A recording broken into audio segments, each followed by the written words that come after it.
মানে আপনি যতক্ষণ চায়না রাস্তার মধ্যে আছেন বা হোটেলে যেখানেই থাকুন না কেন, আপনি কিন্তু ক্যামেরার নজরে আছেন। ক্যামেরার নজর কখনো এখানে আপনি ক্যামেরার নজর থেকে বেরোতে পারবেন না। চাইনিজ লোকেরা তাদের নিজেদের ট্র্যাডিশনাল ড্রেসে কি সুন্দর লাগছে, এই মহিলাকে দেখুন কি অপূর্ব লাগছে। চীন ভ্রমণের আরেকটি পর্বে আপনাদের স্বাগত। গত পর্বে আপনারা দেখেছেন চীনের ঐতিহাসিক সামার প্যালেস। আশা করছি আপনাদের ভিডিওটি ভালো লেগেছে। যারা এই ভিডিওটি দেখেননি, অনুরোধ করব আই বাটনে ক্লিক করে ভিডিওটি দেখার। এছাড়াও আমি ডেসক্রিপশনে লিঙ্ক দিয়ে রেখেছি। আজ আমি আপনাদের নিয়ে যাব বেজিং শহরের এক বিস্ময়কর ঐতিহাসিক স্থানে, দ্য টেম্পল অফ হ্যাভেন, যাকে বাংলায় বলা হয় স্বর্গের মন্দির। এই জায়গা শুধু স্থাপত্য নয়, বরং চীনের ইতিহাস, সংস্কৃতি আর আধ্যাত্মিকতার এক অপূর্ব সংমিশ্রণ। চলুন শুরু করি আমার চোখে দেখা এই অসাধারণ ভ্রমণ যাত্রার কাহিনী।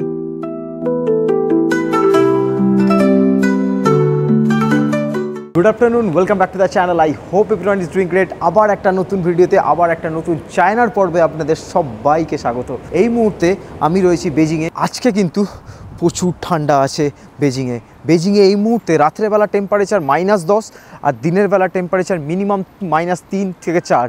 প্রচণ্ড ঠান্ডা, হাত ফাত মাঝে মাঝে জমে যাচ্ছে। তো এই মুহূর্তে মেট্রো স্টেশন থেকে বাইরে বেরোলাম, আর বাইরের দৃশ্যটা হচ্ছে দেখুন কি সুন্দর। চারিদিকে মানে এত ঝলমল করছে, আর এই শহরটা যত দেখছি তত যেন আমার মন পোষাচ্ছে না। এত সুন্দর শহরটা, চারিদিকে সাজানো গোছানো। রাস্তায় আমি একটা ফোঁটা কোথাও নোংরা পর্যন্ত দেখতে পেলাম না। প্রত্যেকটা মানুষ কিন্তু এখানে সচেতন। আমাদের পার্শ্ববর্তী দেশ, আমাদের দেখে এটা হয়তো শিক্ষা হওয়া উচিত। তো আজকে আমার প্ল্যান হচ্ছে টেম্পল অফ হ্যাভেন, যেটার হিস্ট্রি আপনাদের সাথে শেয়ার করব, সেখানে যাব। তো এই মুহূর্তে লোকাল রাস্তা দিয়ে দেখুন হেঁটে যাচ্ছি, আর এখানে বাড়িঘরদোরগুলো দেখুন কত অত্যাধুনিক। চারিদিকে দেখুন, এখানে সাইকেলের জন্য, সাইকেল পার্কিংয়ের জন্য একটা স্পেশাল জায়গা করেছে, যেখানে শুধু সাইকেল পার্কিং করা হয়। মানে কতটা আপডেট। আর এখানে মানুষজন সব কিছু রুলস কিন্তু ফলো করে। দেখুন সাইকেল পার্ক করা আছে, আর এই ধরনের সাইকেলগুলো মানে আপনি কিউআর কোড স্ক্যান করে, আপনি যদি আলিপে ডাউনলোড করে নিয়ে আসেন, তাহলে এইগুলো ইজিলি কিউআর কোড স্ক্যান করে আপনি মানে ট্রাভেল করতে পারবেন ইজিলি চায়নার যেখানে ইচ্ছা। চায়নার প্রত্যেকটা শহরে কিন্তু এই ধরনের সাইকেলগুলো রয়েছে। তো আলিপে, যখন আমি প্রত্যেকটা ভিডিওতেই বলি যে আপনি যখনই চায়না ঢোকার আগে মানে আলিপে কিন্তু ডাউনলোড করে আপনার যে ব্যাঙ্ক কার্ড আছে, আপনি মানে আপনার দেশ থেকে, আপনি বাংলাদেশ থেকে দেখুন কি ইন্ডিয়া থেকে দেখুন, ব্যাঙ্ক কার্ড কিন্তু আপনার আলিপের সাথে অ্যাড করে আসবেন। তাহলে যেখানে ইচ্ছা পে করতে পারবেন, কোনো সমস্যা হবে না। আর আলিপেতে আর একটা জিনিস আছে, যেটা আপনাকে কিন্তু পাসপোর্ট ভেরিফিকেশান করতে হয়। ওখানে পাসপোর্ট ডিটেল আপলোড ওখানে করতে হয়। পাসপোর্ট ভেরিফাই হলে তবেই আপনি আলিপে অ্যাক্সেস করতে পারবেন। আই থিঙ্ক মনে হয় এক্সট্রা চার্জেস কাটে না আপনার যদি ব্যাঙ্ক অ্যাড করা থাকে। এখনও পর্যন্ত আমার তো কিছু দেখছি না সেরকম। আমার সব ইউকের ব্যাঙ্ক ডিটেলস ওখানে অ্যাড করা আছে, তো আমার কিছু এখনও পর্যন্ত কাটেনি। আর যেতে যেতে দেখুন আর একটা এখানে টেম্পল দেখতে পাচ্ছি। টেম্পল না কি আমি জানি না। আর চায়নার আর একটা জিনিস বলে দিই, প্রত্যেক জায়গায় কিন্তু সিসিটিভি লাগানো, প্রত্যেকটা জায়গায়, স্ট্রিটের মানে সব জায়গায়, ছোট গলি থেকে বড় গলি, হাইওয়ে, সমস্ত জায়গায় চায়নাতে আপনি কিন্তু এই দেখুন, চায়নাতে আপনি কিন্তু ক্যামেরার বাইরে কোথাও যেতে পারবেন না। আপনাকে বারবার বলে দিচ্ছি, যেখানেই যান আপনার কিন্তু পাসপোর্ট স্ক্যান হবে। সব কিছু মানে যে কোনো টুরিস্টিক প্লেসে ঢুকুন, কোথাও টিকিট কাটুন, bus ticket, train ticket, everything you need to show your passport. আপনার পাসপোর্ট হচ্ছে এভরিথিং, ঠিক আছে? চায়নাতে এর এত স্ট্রিক্টলি আপনি উইদাউট কিছু মানে পাসপোর্ট কিচ্ছু করতে পারবেন না, নাথিং ইউ আর। এখন দেখুন আমি মেন রাস্তা দিয়ে পার হচ্ছি, রাস্তা যেদিকে তাকাবেন আপনি কিন্তু সিসিটিভি ক্যামেরা দেখতে পাবেন, হাজারো সিসিটিভি ক্যামেরা, চারিদিকে সিসিটিভি ক্যামেরা।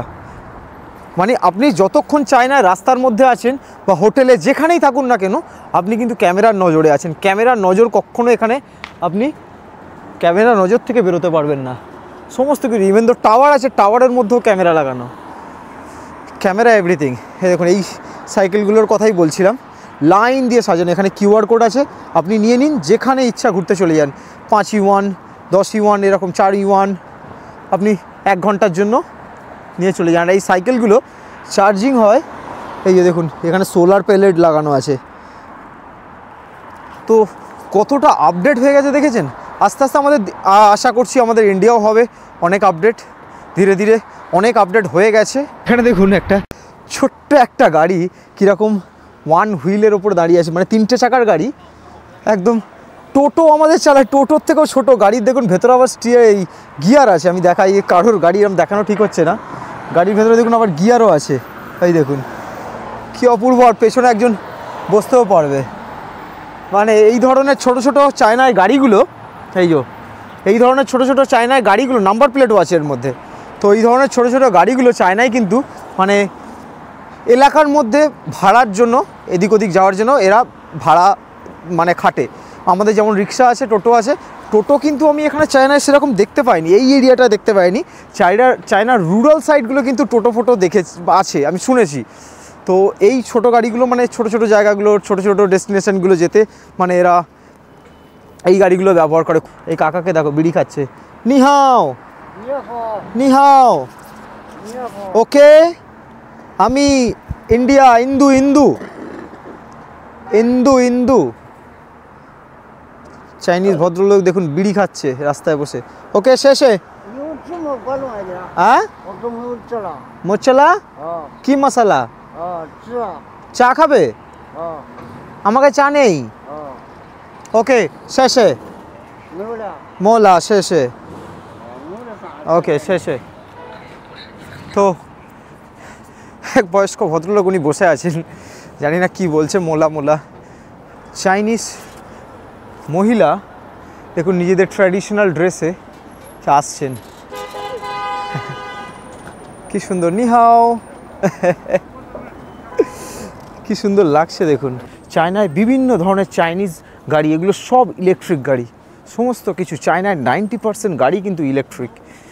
আর মানে বাইরের দেশের কোম্পানির সাথে সাথে চাইনিজ ব্র্যান্ডেড কোম্পানি কিন্তু প্রচুর রয়েছে এখানে, প্রচুর। তো এই দেখুন প্রচুর মেয়েরা এখানে মানে ট্র্যাডিশনাল ড্রেসে তারা টেম্পল অফ হেভেন থেকে বেরোচ্ছে। কি সুন্দর অপরূপ লাগছে দেখুন, সব সুন্দর সুন্দর মেয়েরা কি সুন্দর ড্রেস পরে, চাইনিজ ড্রেস পরে যাচ্ছে। ওয়াও, কি অপূর্ব লাগছে। চাইনিজ ট্র্যাডিশনাল ড্রেসে কিন্তু অনেক সুন্দর লাগে মেয়েদের এদের। তো টিকিট নেওয়া শেষ হয়ে গেছে, এই যে টিকিট নিয়ে নিয়েছি। তো এক একজনের পড়েছে হচ্ছে 10 RMB, মানে হচ্ছে আপনি 10 RMB-কে ইন্ডিয়ান মানিতে 12 দিয়ে গুণ করে দিন, আর বাংলাদেশি মানিকে ওই 17-18 দিয়ে গুণ করে দিন, তাহলে ওটা হচ্ছে ইন্ডিয়ান এক্স্যাক্ট কারেন্সি কত টাকা পড়লো। ওকে ওকে, শেষে তো টিকিট স্ক্যান করে আমি ভেতরে চলে এলাম এখন। আর ঢুকতেই এন্ট্রান্সটা হচ্ছে এই রকম। আর টেম্পল অফ হেভেনের গেটটা হচ্ছে দেখুন, এটা হচ্ছে এন্ট্রান্স এরিয়াটা। তো আমরা এখন ভেতরের দিকে যাব।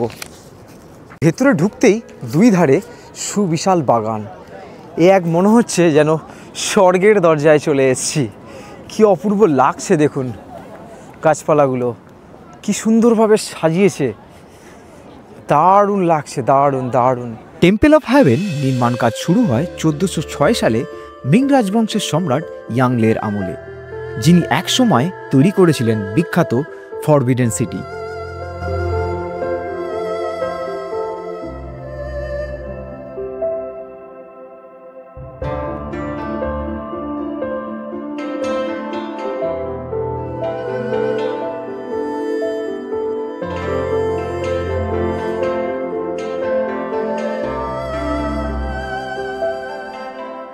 এই টেম্পল অফ হেভেন প্রতিষ্ঠিত হয়েছিল মিং ওর চিং ডাইনেস্টির, মানে যখন সাম্রাজ্য চলছিল সেই সময়। তো মিং আর চিং ডাইনেস্টির লোকেরা যারা ছিলেন, রাজারা, এখানে এসে তারা প্রার্থনা করতে আসতো ভগবানের কাছে। বিকজ এর একটা রিজন আছে এর পেছনে, বিকজ তারা বিলিভ করতেন এই টেম্পল অফ হেভেনে এসে প্রার্থনা করলে তাদের প্রত্যেকটা বছরের ফসল খুব ভালো হবে। তার কারণে প্রত্যেকটা দিন তারা এখানে আসতেন এই টেম্পল অফ হেভেনে প্রার্থনা করতে।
তো এখন আমরা প্রবেশ করব মন্দিরের মেন প্রবেশদ্বারে।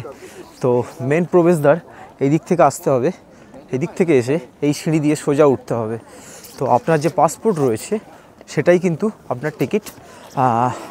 আপনার সমস্ত জায়গায় কিন্তু আপনার পাসপোর্ট সব কিছু এখানে দেখবে।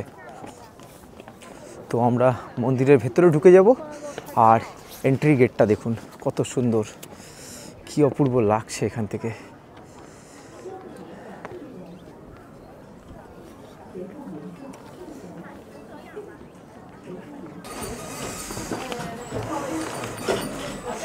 তো এখন মন্দিরের মেন প্রবেশদ্বারে ঢুকছি।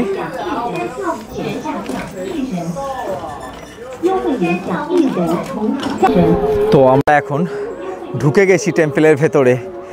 কি অপূর্ব লাগছে দেখুন, মনে হচ্ছে এ যেন এক স্বর্গ রাজ্যে চলে এসেছি। তখনকার দিনের ডাইনেস্টির, মিং ডাইনেস্টি ও সিং ডাইনেস্টির লোকেরা এইখানে আসতেন তাদের প্রেয়ারের জন্য, যাতে তাদের সারা বছরের ফসল খুব ভালো হয়। আর এখানে সমস্ত দেখুন চীনি মেয়েরা তাদের ট্র্যাডিশনাল ড্রেসে ফটো তুলছে। কি অপূর্ব লাগছে দেখুন, দারুণ। এই মন্দিরটি মূলত নির্মিত হয়েছিল চীন সম্রাটদের স্বর্গের দেবতার কাছে প্রার্থনা করার জন্য, যাতে প্রত্যেক বছর প্রচুর ফসল হয়। মিং ও চিং রাজবংশের সম্রাটরা এখানে বছরে 2 বার প্রার্থনা করতেন। চীনারা বিশ্বাস করতেন সম্রাট হলেন স্বর্গের সন্তান। টেম্পল অফ হ্যাভেন মূলত একটি কনফুসিয়ান প্রার্থনাস্থল, যেখানে সম্রাট নিজেকে স্বর্গের প্রতিনিধি বলে মনে করতেন। আর এই মন্দিরটি 273 হেক্টর জমির ওপরে নির্মিত। আর এটা বেজিংয়ের সবথেকে রাজকীয় প্রার্থনাস্থল।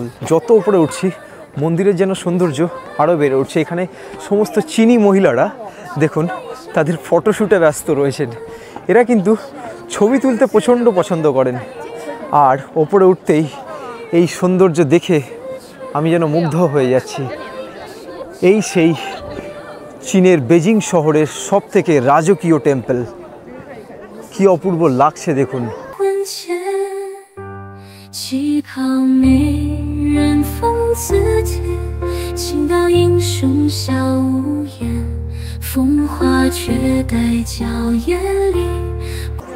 এখানে সবাই ব্যস্ত শুধু নিজেদের ছবি তোলার জন্য।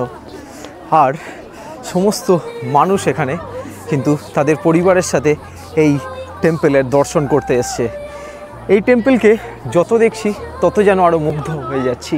তখনকার দিনের রাজারা এইখানে পুজো করতে আসতেন, আর তাদের প্রজাদের ভালোর জন্য পুজো করতে আসতেন, যাতে তাদের প্রজারা প্রত্যেকটা বছর ফসল ভালো পায়।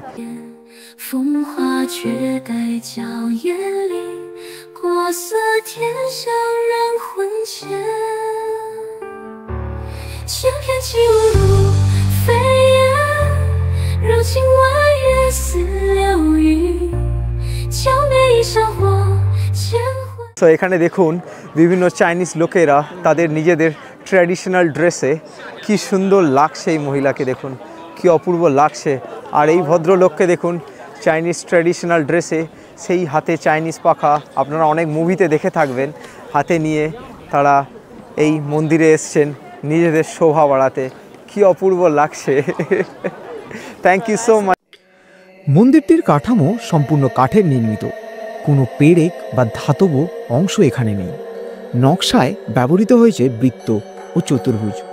বৃত্তের প্রতীক হচ্ছে স্বর্গের, আর চতুর্ভুজের প্রতীক হচ্ছে পৃথিবীর।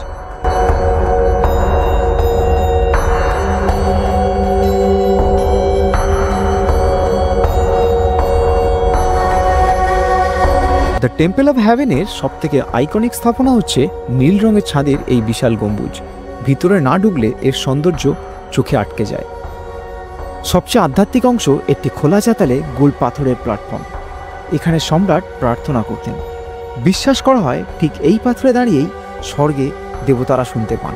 আমি চুপচাপ দাঁড়িয়ে থাকলাম সেই কেন্দ্রবৃত্তের ওপর। এক মুহূর্তে মনে হলো আমি আর সম্রাটের মধ্যে তফাৎটা কেবল সময়ের।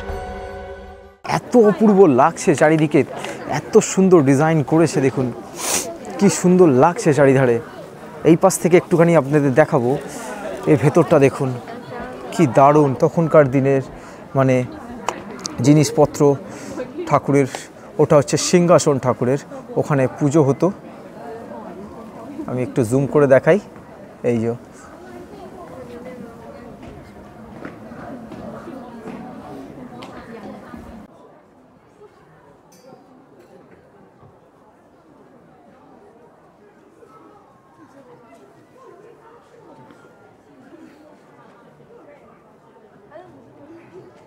এই ভাস্কর্যকে আমি যত দেখছি আর তত মুগ্ধ হয়ে যাচ্ছি, ভাষায় বোঝাতে পারছি না কত সুন্দর।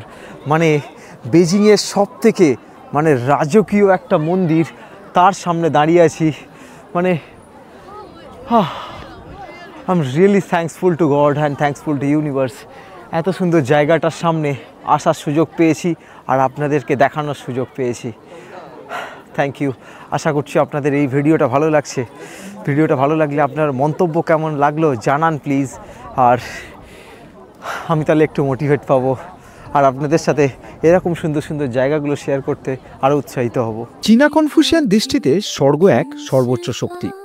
সম্রাট ছিলেন স্বর্গের প্রতিনিধি। বছরে 2 বার তারা উৎসর্গ করতেন বলি ও প্রার্থনা। এটাই ছিল রাষ্ট্রীয় অনুষ্ঠান। আজও এই স্থানটি চীনাদের কাছে পবিত্র স্থান। টেম্পল অফ হেভেন শুধুমাত্র প্রাচীন স্থাপত্যই নয়, এটি চীনার ইতিহাস, ধর্মীয় চেতনা এবং সংস্কৃতির পরিচয়ের এক জীবন্ত দলিল। আপনি যদি কখনো বেজিং যান, আমার অনুরোধ রইল অবশ্যই এই জায়গাটিতে ভ্রমণ করবেন। আশা করছি আপনাদের ভিডিওটি ভালো লেগেছে। ভিডিওটি ভালো লাগলে আপনারা অবশ্যই আপনাদের মতামত কমেন্ট বক্সে জানাবেন। এখানে দেখছি চারিদিকে যেদিকেই তাকাচ্ছি মহিলারা তাদের ট্র্যাডিশনাল ড্রেস পরে তারা ছবি তুলতে এসছে। আর তার সাথে সাথে ঠান্ডা প্রচুর চলছে, এখানে রিলসও তুলছে দেখুন মেয়েরা। মানে যে যা পারছে দেখুন, সমস্ত মহিলারা তাদের ট্র্যাডিশনাল ড্রেস পরে দেখুন ছবি তুলছে। কি অপূর্ব লাগছে দেখুন, এক অসাধারণ ভাস্কর্যের সাথে ছবি তুলে যাচ্ছে তারা আনন্দের সাথে। এখানে ভদ্রলোক দেখুন কি সুন্দর বাঁশি বাজাচ্ছে।